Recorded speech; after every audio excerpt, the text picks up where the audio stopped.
Start with the jug up high and the cup tilted to create a larger surface area of the espresso. Pour a thin, constant stream of microfoam to pierce the center of the crema. As the cup starts to fill, tilt the cup more upright so as not to spill. Then bring the tip of the jug close to the surface of the milk, almost touching it. At this point, a white dot will start to appear. Pause, then pour again, very close to the surface. Repeat 2 to 3 more times, creating arcs. Then pour through the arcs, lifting the jug to finish. And that is how you create a tulip. Now for the Rosetta. Start with the jug up high and the cup tilted to create a larger surface area of the espresso.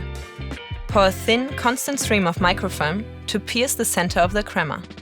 As the cup starts to fill, tilt the cup more upright so as not to spill.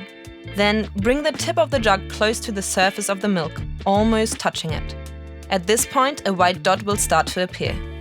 Keep steadily pouring, making the dot larger, gently moving your jug from left to right, creating leaves. Then, pour through the leaves, lifting the jug to finish. Good luck with your journey!